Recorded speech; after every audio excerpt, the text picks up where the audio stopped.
Sunday తీర్థయాత్ర తీర్థయాత్ర తీర్థయాత్ర తీర్థయాత్ర. నమస్కారం.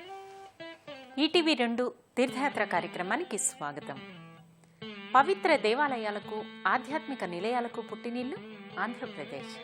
భారతదేశ సంస్కృతి చరిత్రలో ఓ విశేష స్థానాన్ని కలిగి ఉన్న ఈ రాష్ట్రంలో దట్టమైన నల్లమల అడవుల మధ్య ఉంది సుప్రసిద్ధ క్షేత్రం శ్రీశైలం. జయ జయ మహాదేవా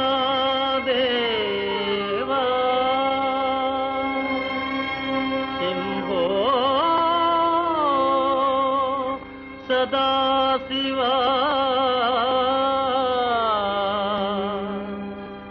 ఆశ్రిత మందారా శృతి శిఖర సంచారా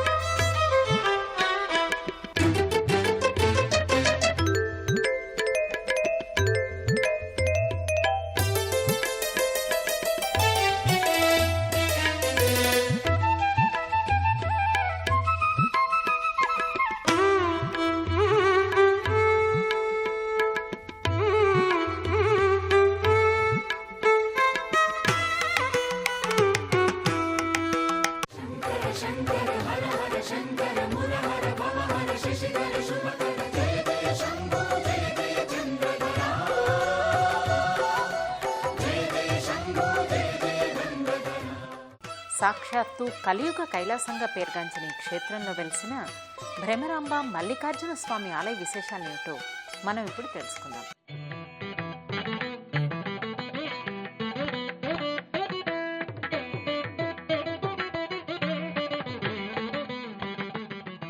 నల్లమల అడవులలో పర్వత పంక్తుల మధ్య పాతాళగంగ పేరుతో ఉత్తరంగా ప్రవహిస్తున్న కృష్ణానదికి కుడివైపున శ్రీశైల క్షేత్రం ఉంది.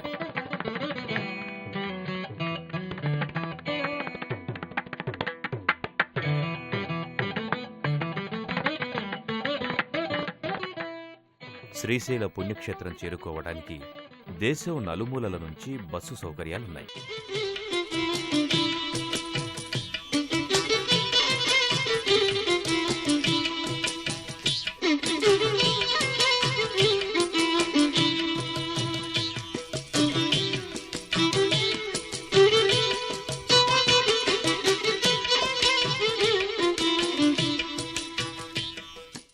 పన్నెండు జ్యోతిర్లింగాలలో ఒకటిగా, అష్టాదశ పీఠాల్లో బ్రాహ్మరీ శక్తిపీఠంగా వెలసిన శ్రీశైల మహాక్షేత్రం వేదాలకు ఆలవాలమై అనంతమైన పుణ్యక్షేత్రాలతోనూ 60 కోట్ల తీర్థరాజాలతో, మహర్షుల తపోవనాలతో, పుష్కరిణిలతో, అనంతమైన ఓషధులతో పురాణ ప్రసిద్ధి చెందిన క్షేత్రంగా విరాజిల్లుతోంది.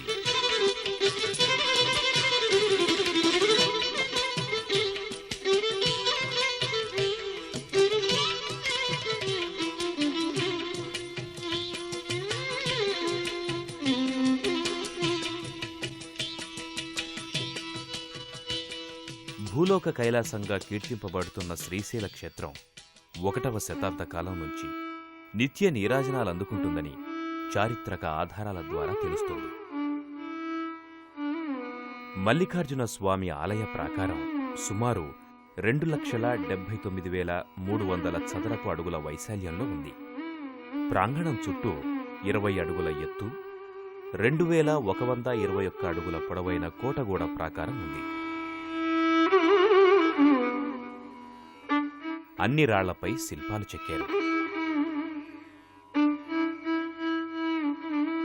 ప్రాకారానికి 8 దిక్కుల్లో అష్టభైరవులను ప్రతిష్ఠించడంతో పాటు పురాణ వృత్తాంతాలను తెలియచేసే మార్కండేయ మహత్యం, భక్త కన్నప్ప కథ, నందీశ్వరం వంటి శిల్పాలే కాకుండా శివుని అంశలైన గంగాధరమూర్తి, నటరాజమూర్తి, భిక్షాటనమూర్తి, మహేశ్వరుని విశ్వరూపంతో పాటు ఇతర దేవీ దేవతల శిల్పాలు ఎన్నో కళాఖండాలను ఈ ప్రాకారంపై అమర్చారు.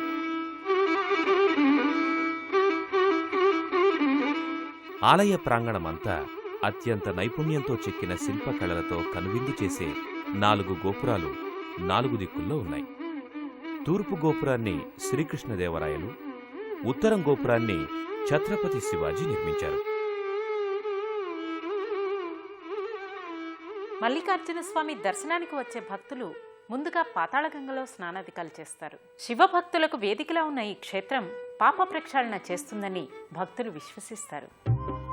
భూమండలానికి నాభిస్థానంగా కలియుగ భూకైలాసంగా నీరాజనాలందుకుంటున్న శ్రీశైల భ్రమరాంబ మల్లికార్జునాలయానికి వచ్చే భక్తులు ముందుగా ఆలయానికి సమీపంలో ఉన్న పాతాళగంగకు పయనమవుతారు. దాదాపు 1000 మెట్ల లోతున్న పాతాళగంగ ప్రాంతమంతా భక్తుల శివభక్తికి వేదికలా కనిపిస్తుంది. పాతాళగంగకు చేరుకునే మార్గంలోనే ఉంది కళ్యాణకట్ట. ఇక్కడ కోర్కెలు తీరిన భక్తులంతా స్వామివారికి తమ తలనీలాలు సమర్పించుకుంటారు. అక్కడ నుంచి మరికొన్ని మెట్లలోతుకు దిగితే సుందర ప్రకృతి రమణీయతను ప్రతిబింబించే పాతాళగంగ మనకు దర్శనమిస్తుంది. ఎత్తైన సుందర ప్రకృతి వనకాండల మధ్య ఉన్న పాతాళగంగలో స్నానం చేస్తే చేసిన పాపాలన్నీ పోయి ముక్తి కలుగుతుందని భక్తులు నమ్ముతారు. దృశ్యాదృశ్య క్షేత్రాలన్నింటిలోనూ శ్రీశైలం మహిమగలదని, దీనిని స్మరిస్తేనే 7 జన్మల పాపాలు నశిస్తాయని స్కాంద పురాణం చెబుతుంది.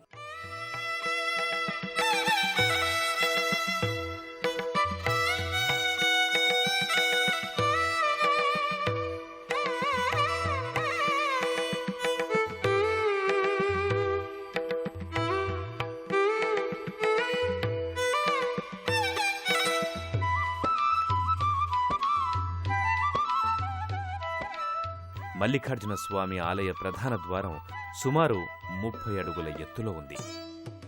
ఈ ద్వారానికున్న వెండి తలుపుల మీద నటరాజస్వామి వివిధ రూపాలను పొందుపరిచారు.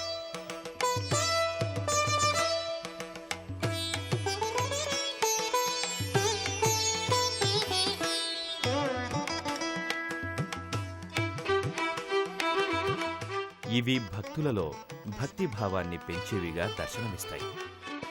ప్రధాన ద్వారం నుంచి ముందుకు రాగానే మనకు మొదటగా కనిపించేది ఆలయ ధ్వజస్తంభం. మల్లికార్జున స్వామిని దర్శించుకునే భక్తులంతా ముందుగా ధ్వజస్తంభం దర్శనం చేసుకుని స్వామి లింగ దర్శనం కోసం వరుసలో నిలబడతారు. సమైక్యతకు నిదర్శనంలా కులమతాలకు అతీతంగా కనిపించే ఈ ప్రాంగణమంతా మహాదేవుని నామస్మరణతో మారుమోగుతుంది.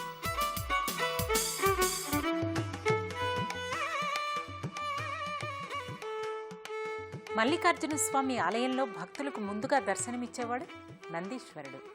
ఏకశిలారూపుడై దర్శనమిచ్చే నందీశ్వరుడి ప్రతిష్ఠ వెనుక ఓ పురాణగాథ ప్రచారంలో ఉంది.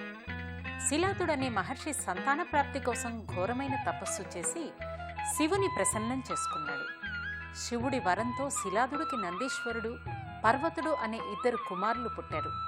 వారిలో నందీశ్వరుడు కూడా శివుడు కోసం ఘోరమైన తపస్సు చేసి కనురెప్పపాటు కూడా వృధా కాకుండా సేవ చేసుకునే భాగ్యం కల్పించాలని, అంతేకాక వాహనంగా ఉండేలా వరం పొందాడు. అందులో భాగంగానే శివుడున్న ప్రతి చోట నందీశ్వరాలయం ఉంటుంది.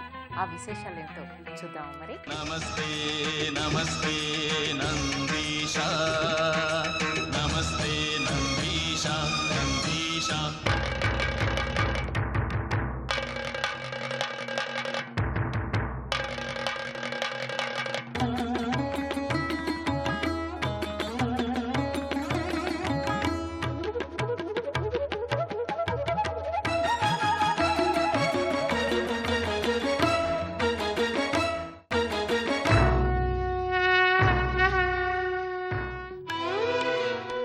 తమతో తెచ్చుకున్న పూజా ద్రవ్యాలతో స్వామి దర్శనానికి వచ్చే భక్తులకు ముందుగా నందీశ్వరుడు దర్శనమిస్తాడు. ఏకశిలారూపుడై దర్శనమిచ్చే నందీశ్వరుడి ప్రతిష్ఠ వెనుక పురాణగాథ ఒకటి ప్రచారంలో ఉంది. నందీశ్వరుడి సోదరుడు పర్వతుడు కూడా శివుడి కోసం తపస్సు చేసి ఆయన్ను ప్రసన్నం చేసుకుని శివపార్వతులతో సహా తన శిరస్సుపై కొలువుండేలా వరం పొందాడు.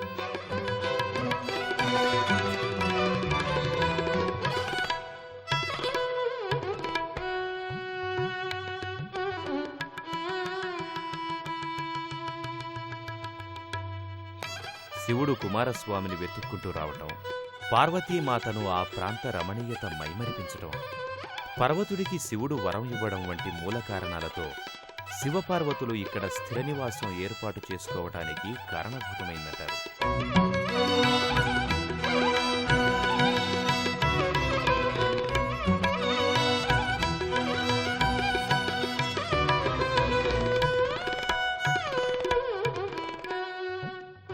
శివుడు వెలసిన పర్వతమే శ్రీపర్వతం.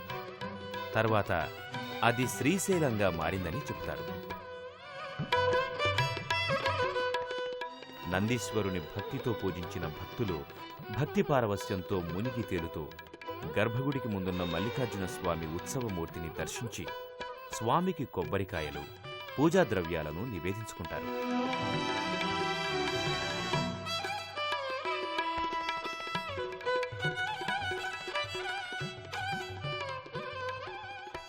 కలియుగ కైలాస క్షేత్రంగా ప్రసిద్ధిగాంచిన శ్రీశైల భ్రమరాంబ మల్లికార్జున స్వామి నిత్యము భక్తులచే ఇక్కడ నిత్య నీరాజనాలు అందుకుంటున్నాడు.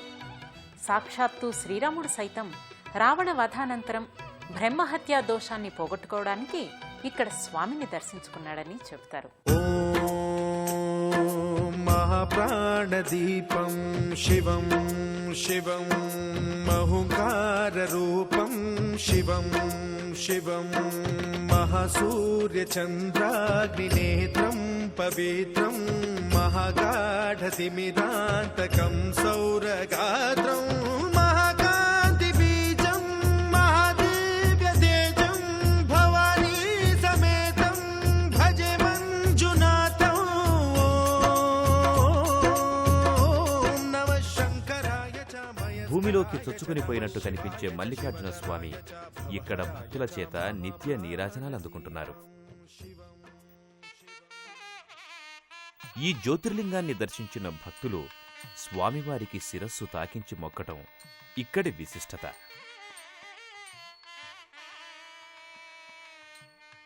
నాగేంద్రహరాయ భస్మాంగ రాగాయ మహేశ్వరాయ నిత్యాయ శుద్ధాయ దిగంబరాయ తస్మై నకారాయ నమఃశివాయ అంటూ పాడుకునే భక్తులు ఇక్కడ జ్యోతిర్లింగాన్ని చూసి కైలాసంలో శివుని చూసిన అనుభూతిని పొందుతారు. ఈ ఆలయంలో జరుగుతున్న పూజలన్నీ పాంచరాత్ర ఆగమ సాంప్రదాయంలోనే జరుగుతూ ఉండటం విశేషం. అష్టాదశ పీఠాల్లో బ్రాహ్మరీ శక్తిపీఠంగా ఉన్న ఆలయం భ్రమరాంబ మాత ఆలయం. భ్రమరాంబికాదేవి బ్రాహ్మరీ శక్తి రూపంలో అరుణాసురుడనే రాక్షసుణ్ణి సంహరించి భక్తులచే ఆదిశక్తిగా పూజలందుకుంటోంది. ఆ విశేషాలేమిటో పరిశీలించండి. ఇదే ఆలయ ప్రాంగణంలో ఉంది భ్రమరాంబామాత ఆలయం. ఆలయంలోకి ప్రవేశించడానికి విధిగా మెట్లున్నాయి.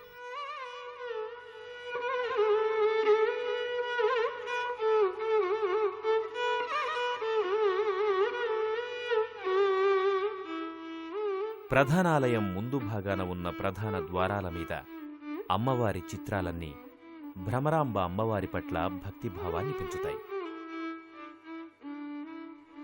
మల్లికార్జున స్వామిని దర్శించుకున్న భక్తులు వరుస క్రమంలో భ్రమరాంబ ఆలయంలోకి ప్రవేశిస్తారు.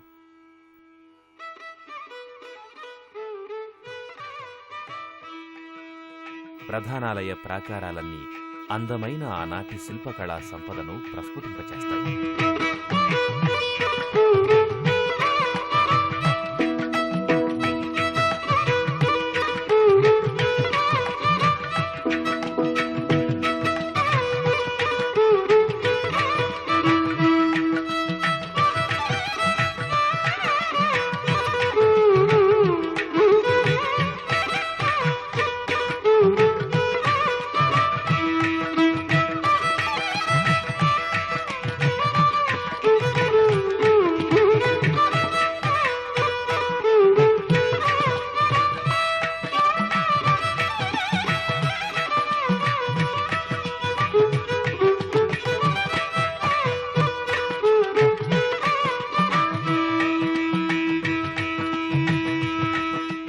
అమ్మవారిని కర్ణాటక వాసులంతా తమ ఆడపడుచుగా కీర్తిస్తారు. అరుణాసురుడు రాక్షసుని సంహరించడం కోసం అని చెప్పి ఆమె భ్రామరి అనే రూపంతో 9 రూపంతో ఈ అరుణాసురుడి శరీరాన్ని అంతా కూడా ఆపాదమస్తకం ముట్టేసేసి ఆమె ఆ రక్తానంతా పీల్చేసింది. పీల్చిన కారణం చేత అరుణాసురుడు ఇక్కడ చనిపోయినాడు. చనిపోయిన తర్వాత ఆమెకు భ్రామరి అనే పేరుతోటి భ్రమరాంబగా ఇక్కడ వెలిసింది. ప్రశాంతతకు, ప్రకృతి రమణీయతకు వేదికలా ఉన్న ఈ క్షేత్రంలోని మరిన్ని ఆలయాల విశేషాలను తెలుసుకుందాం.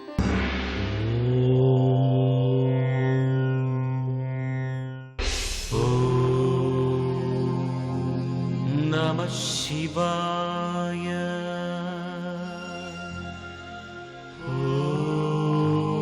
నమః శివాయ.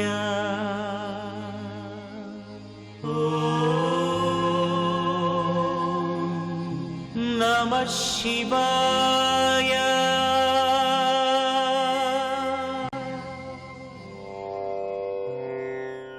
శ్రీశైల శిఖరం దృష్ట్యా పునర్జన్మ న విద్యతే అంటారు.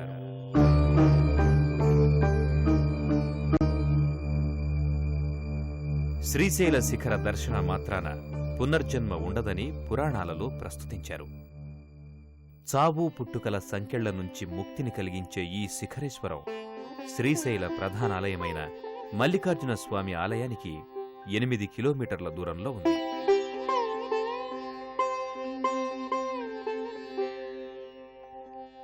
సముద్ర మట్టానికి 2830 అడుగుల ఎత్తులో ఉన్న ఈ శిఖరేశ్వరాన్ని దర్శించడానికి భక్తులు విరివిగా ఇక్కడికొస్తారు.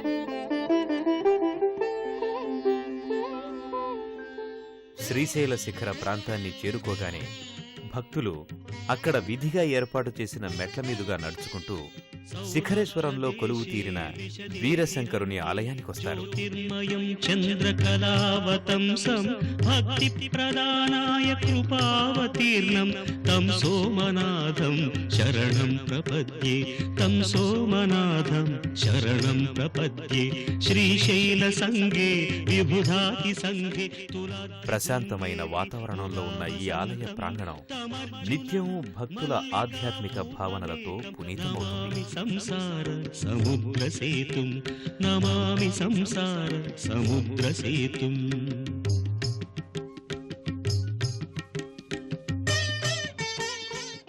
గర్భాలయం, అంతరాలయం, ముఖమంటపం కలిగి ఉన్న శిఖరేశ్వరాలయం తూర్పు ముఖంగా ఉన్న రాతి కట్టడం. అకాల మృత్యో పరిరక్షణార్థం వందే మహాకాళ మహాసురే. కొండగుహను పోలిన ఈ ఆలయంలోని స్వామి వీరశంకరునిగా పూజలందుకుంటూ భక్తుల కోరికలు తీరుస్తున్నాడు.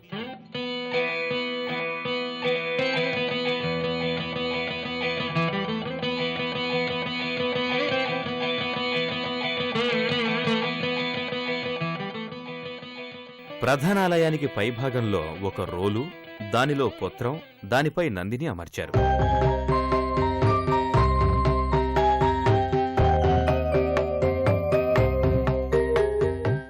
భక్తులు ఆలయం పైభాగానికి వెళ్లి అక్కడున్న రోటిలో నువ్వులు పోసి పొత్రాన్ని గిరగిరా తిప్పి దానిపై ఉన్న నంది కొమ్ములపై కుడిచేతి వ్రేళ్లను ఆనించి వ్రేళ్ల సందుల్నుంచి పడమటి వైపున గల శ్రీశైల ప్రధానాలయాన్ని చూస్తారు.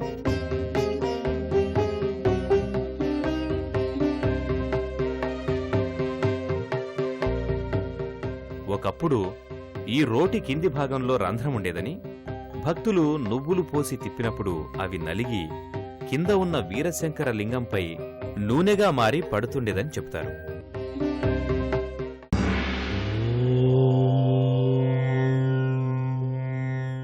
ఇది త్రిపురాంతకమంత ప్రాచీనమైనదని స్కాంద పురాణంలో చెప్పబడింది. హఠకేశ్వరాలయం పశ్చిమాభిముఖంగా ఉంది. ప్రాచీన రాతి కట్టడమైన ఈ ఆలయం ఎప్పుడు నిర్మించబడిందో తెలియజేసే ఆధారాలు లేకపోయినప్పటికీ క్రీస్తు శకం 1313 కన్నా ముందుగానే ఈ ఆలయ నిర్మాణం జరిగి ఉండొచ్చని తెలుస్తోంది. ఆలయ నిర్మాణ శైలిని బట్టి ఇది క్రీస్తు శకం 10-11వ శతాబ్దికి చెంది ఉండొచ్చని తెలుస్తుంది.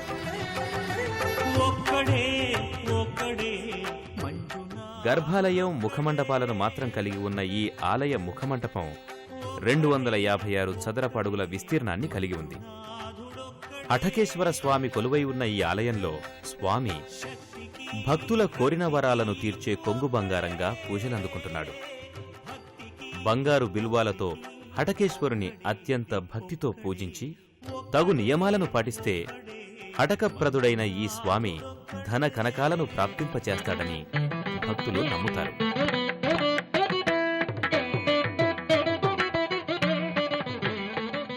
శివుడు అటికలో ప్రత్యక్షమైన ప్రదేశమే అటికేశ్వరం.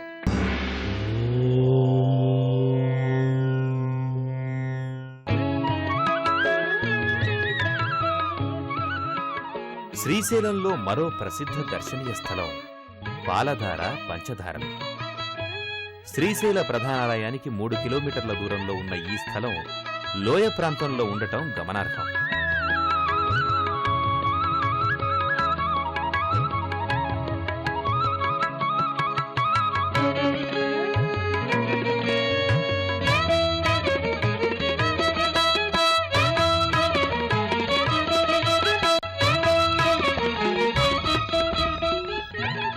ఆదిదేవుడైన శివుని పాలభాగం నుంచి ఉద్భవించిన ధార పాలధార కాగా, శివుని పంచముఖాలైన సద్యోజాత, వామదేవ, అఘోర, తత్పురుష, ఈశాన ముఖాల నుండి ఉద్భవించినవి పంచధారలని చెబుతారు. నిరంతరం వెలువడే జలధారలు ముందుకు ప్రవహించగా అక్కడే అంతరించిపోవటం విశేషం. వెలువడిన వెంటనే 6 అడుగులు ముందుకు సాగి అక్కడే అంతరించిపోయే ఈ జలధారలు కొంత దూరాన గల లోయలో భోగవతి అనే పేరుతో పెల్లుబుకి పాతాళగంగలో కలుస్తున్నట్లు స్కాంద పురాణం చెబుతోంది.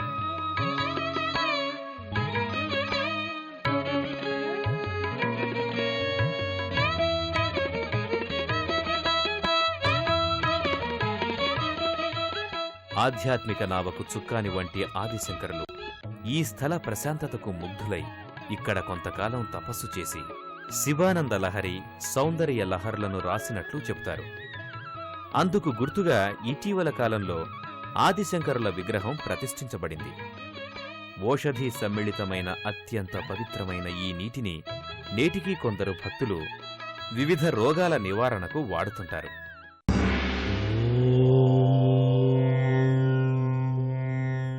ఈ భీముని కొలను గురించి ఒక కథ ప్రచారంలో ఉంది.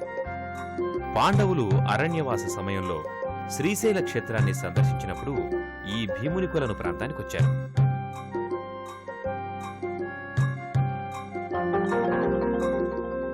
అప్పుడు ద్రౌపదికి దాహం వేసింది.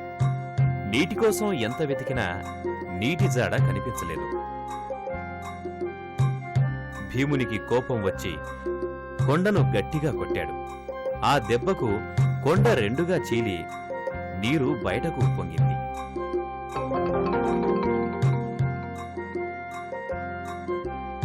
ఈ విధంగా ఏర్పడిందే భీముని కొలను. ఆ ప్రవాహానికి ఆనందించిన భీముడు అక్కడ ఒక శివలింగాన్ని ప్రతిష్ఠించాడు. కైలాస ద్వారం నుంచి దాదాపు 600 మెట్లు దిగిన తరువాత కుడివైపున భీమేశ్వరాలయం కనిపిస్తుంది.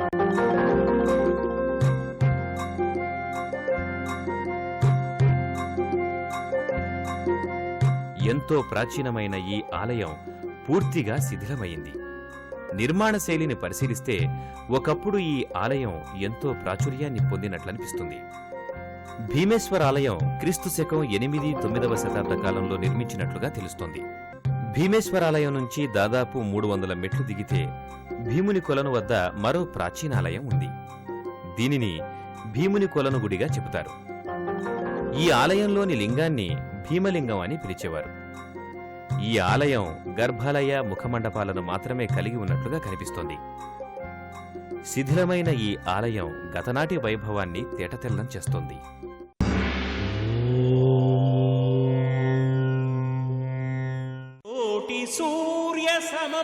శ్రీశైల ప్రధానాలయానికి తూర్పున 2 కిలోమీటర్ల దూరంలో ఉంది సాక్షి గణపతి ఆలయం. భక్తులు శ్రీశైల మహాక్షేత్రాన్ని సందర్శించినట్లు కైలాసంలో శివుని వద్ద సాక్ష్యం చెబుతాడు గనక ఈ స్వామి సాక్షి గణపతిగా ప్రసిద్ధుడు. శ్రీశైల క్షేత్రాన్ని సందర్శించవచ్చే యాత్రికులు ఈ స్వామిని దర్శించి తమ గోత్రనామాలను చెప్పుకుంటారు.